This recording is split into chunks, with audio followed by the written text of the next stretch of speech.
CJ റോയുടെ suicide അല്ലേ, വിട്ടൊഴിയാത്ത വിവാദം.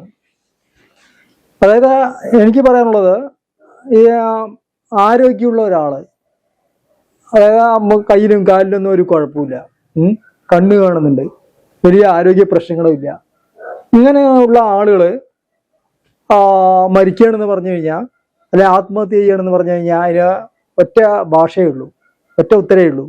അതായത് എല്ലിൻ്റെ ഇടയിൽ കയറുക, കൊഴുപ്പ്. അതായത് ഇതെല്ലാം ഒരു പാടമാണ് നമുക്ക്.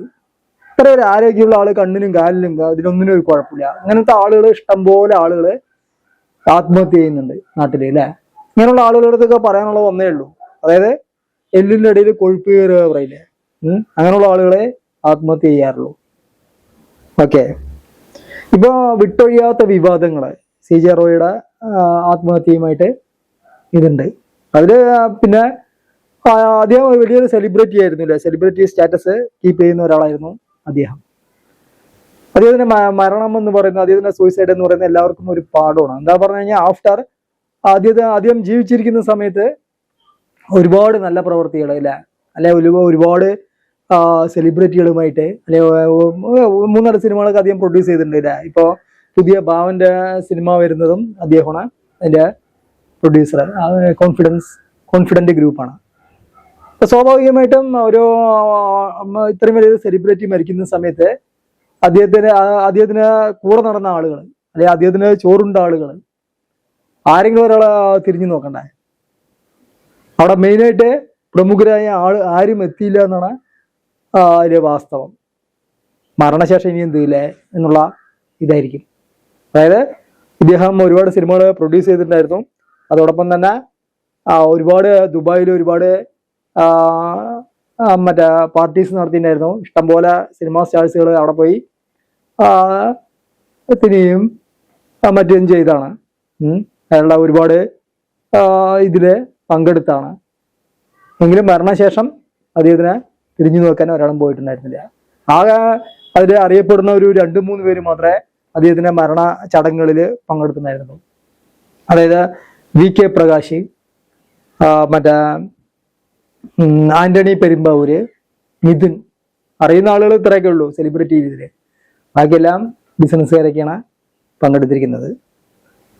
അതായത് ഒരു ആള് അയാളുടെ കൂടെ നടന്ന് എല്ലാം ഇതായതിനു ശേഷം പിന്നീട് അയാളുടെ ആഫ്റ്റർ ഡെത്തിന് ശേഷം ഒരാളും തിരിഞ്ഞു നോക്കില്ല എന്നുള്ള ഒരു ഇതിന് അടിവേറിയിട്ട ഒരു അനുഭവമാണ് CJ റോയിന്റെ മരണം. അപ്പൊ അതോടൊപ്പം തന്നെ സോഷ്യൽ മീഡിയ വേണ്ടാത്ത കാര്യങ്ങളൊക്കെ ഒരുപാട് ചർച്ച ചെയ്യുന്നുണ്ട് അല്ലേ. അപ്പൊ അതിലൊന്നാണ് മറ്റേ അദ്ദേഹത്തിന് ഭാര്യ മരണാനന്തര ചടങ്ങിന് വന്നപ്പോ അവര് ഓവർ മേക്കപ്പ് ഇട്ടു, ഓവർ ഇതിട്ടു എന്നൊക്കെ പറഞ്ഞിട്ട് വേറൊരു വിവാദം. എന്താ ചെയ്യുക ആളുകളുടെ അവസ്ഥ അല്ലെ. അപ്പൊ ഇതുപോലുള്ള അവസ്ഥകള്, ഇതുപോലുള്ള ആളുകള് എല്ലാ കാലത്തും ഉണ്ടായിട്ടുണ്ട്, എല്ലാവിടെയും ഉണ്ടായിട്ടുണ്ട് വിമർശനങ്ങള്, വേണ്ടാത്ത വിമർശനങ്ങള്. ഇപ്പോ ഈഡിന്റെ പ്രശ്നം, അല്ലെങ്കിൽ മോദി ഗവൺമെന്റ് അദ്ദേഹത്തെ ഇത് ചെയ്തു, മറ്റേ പിണറായി സോണ് എന്നൊക്കെ പറഞ്ഞിട്ട് വേറൊരു സോഷ്യൽ മീഡിയയിൽ അംഗം വിട്ടുന്ന കുറെ ആളുകൾ. അപ്പൊ ഇതിന്നൊക്കെ എന്താ പറയാ, ഇപ്പൊ അവസാനം ഇന്ന് വന്ന ഇതില് അദ്ദേഹത്തിന്റെ ആത്മഹത്യയെ കുറിച്ച് അദ്ദേഹം 1-2 മാസമായിട്ട് തീരുമാനങ്ങൾ എടുത്തിട്ടുണ്ട്. ഒരു 9 മറ്റേ കുറിപ്പുകൾ, ആത്മഹത്യ കുറിപ്പുകൾ പോലെ അദ്ദേഹം ഡയറി കുറിപ്പുകൾ എഴുതി വെച്ച് കണ്ടെത്തിയിരിക്കുന്നു. ഇനിയും അന്വേഷണം മറ്റേ നടന്നുകൊണ്ടിരിക്കുകയാണ്. അപ്പൊ അതിനു മുമ്പ് തന്നെ പല മാധ്യമങ്ങളും ചർച്ചകൾ നടത്തി. മൊത്തം ED വന്നതിന് ശേഷമാണ് അദ്ദേഹം ആത്മഹത്യ ചെയ്ത്. അത് അദ്ദേഹത്തിന് ആരും കൊന്നതൊന്നും അല്ലല്ലോ. ED വന്നിട്ട് അതിൻ്റെ ഉള്ളിൽ നിന്ന് വെടിവെച്ച് കൊല്ലുക, അല്ലെങ്കിൽ മറ്റേ ഇൻകം ടാക്സ് അയാളിനെ മറ്റേ അദ്ദേഹത്തെ കഴുത്ത് മുറുക്കി കൊല്ലുകയൊക്കെ ചെയ്യണ വിവാദം ഉണ്ടാക്കാം. ഇതാണ് ഒരു പ്രശ്നമില്ല. മറ്റേ ഒരു ശരിക്കും ഒരു എന്താ പറയാ, തെറ്റ് ചെയ്യാത്ത ഒരാളെന്ന് പറഞ്ഞു കഴിഞ്ഞാൽ അവര് അത് എന്ത് ചെയ്യും, തരണം ചെയ്യും. അവിടെ ഒരാളിനെയും പേടിക്കേണ്ട കാര്യമില്ല. എല്ലാം എന്താ പറയാ, മറ്റേ എല്ലാ പേപ്പറുകളും ശരിയാണ് പറഞ്ഞാൽ ആരെയും പേടിക്കേണ്ട കാര്യമില്ല. സത്യസന്ധത വിജയിക്കും അല്ലേ. കോടതിയുണ്ട്, എല്ലാ കാര്യങ്ങളും ഉണ്ട്. അദ്ദേഹത്തിന് ആരും കൊന്നതോ അല്ലെങ്കിൽ ഒന്നും ചെയ്തതല്ല. അദ്ദേഹത്തിന് ഇതായി ആത്മഹത്യ ചെയ്തു. അതായത് മറ്റേ സോഷ്യൽ മീഡിയാസിലും അദ്ദേഹത്തിന്റെ ഇൻസ്റ്റാഗ്രാം പേജുകളിലും അദ്ദേഹത്തിന്റെ ഇന്റർവ്യൂകളിലൊക്കെ അദ്ദേഹം ഭയങ്കര എന്താ പറയാ മോട്ടിവേഷനും ഭയങ്കര കോൺഫിഡൻസും മറ്റ് എല്ലാ മേഖലകളിലും ആ രീതിയിലാണ് കണ്ടതിലൊക്കെ കണ്ടിരിക്കുന്നത്. അപ്പൊ ശരിക്കും ആളുകൾ പല പ്രവൃത്തികളും പറയുന്നതൊന്ന് അവരുടെ ആക്ടിവിറ്റീസ് അല്ലെങ്കിൽ അവരുടെ റിയൽ ലൈഫ് എന്ന് പറയുന്ന മറ്റൊരു രീതിയിലാണ് ഇതിന്ന് മനസ്സിലാകുന്നത്.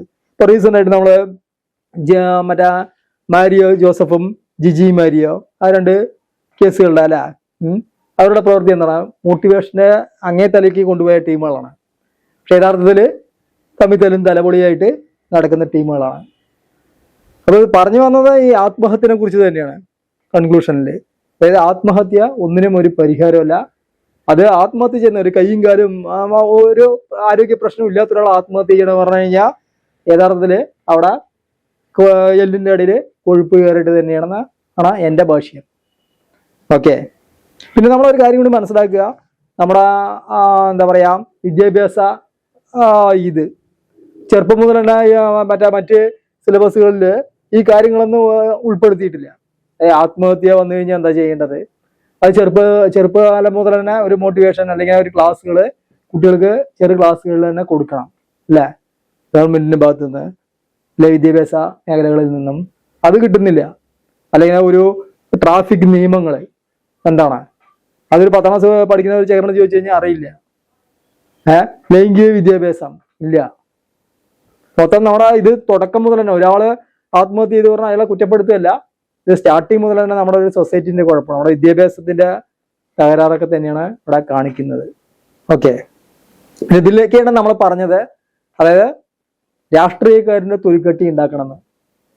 ഇതുവരെ നമ്മളെ ഒരു സർവേ നടത്തിയതിൽ ഒരു രാഷ്ട്രീയക്കാരനും ആത്മഹത്യ ചെയ്തിട്ടില്ല. വളരെ എന്താ പറയാ ചെറിയൊരു ശതമാനം, 1-2 കണക്കാക്കാൻ പറ്റുള്ളൂ. ഒരു രാഷ്ട്രീയ നിങ്ങൾ കണ്ടിട്ടുണ്ടാവും, എത്ര വലിയ പ്രശ്നങ്ങളുണ്ടെങ്കിലും രാഷ്ട്രീയക്കാര് ആത്മഹത്യ ചെയ്യാറില്ല. സാധാരണ ജനങ്ങൾ അതാണ് ശരിക്കും മാതൃക. ആ രാഷ്ട്രീയക്കാരനെ ബാക്കി ഒന്നും നമ്മൾ ഫോളോ ചെയ്തില്ലെങ്കിലും ഈ കാര്യമാണ് ശരിക്കും നമ്മൾ ഫോളോ ചെയ്യേണ്ടത്. അവരുടെ തൊലിക്കട്ടി എന്ന് പറയുന്നത് എത്ര പ്രശ്നങ്ങളാണ് അല്ലെ.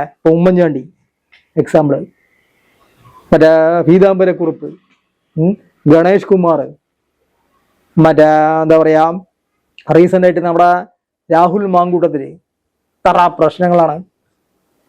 ഇതൊക്കെ ഓരോ കാര്യങ്ങൾക്ക് വേണ്ടിയിട്ട് ഓരോ പ്രശ്നങ്ങൾ, ഓരോ സംഘർഷാവസ്ഥ, ഒരു ഡിപ്രഷനൊക്കെ വരുന്ന സമയത്ത് ആത്മഹത്യ ചെയ്യണമെന്ന് പറഞ്ഞപ്പോൾ രാഷ്ട്രീയക്കാരൊക്കെ ഇപ്പോൾ ഒരറ്റെണ്ണം ഉണ്ടാവില്ല കേരളത്തിലും ഇന്ത്യയിലും.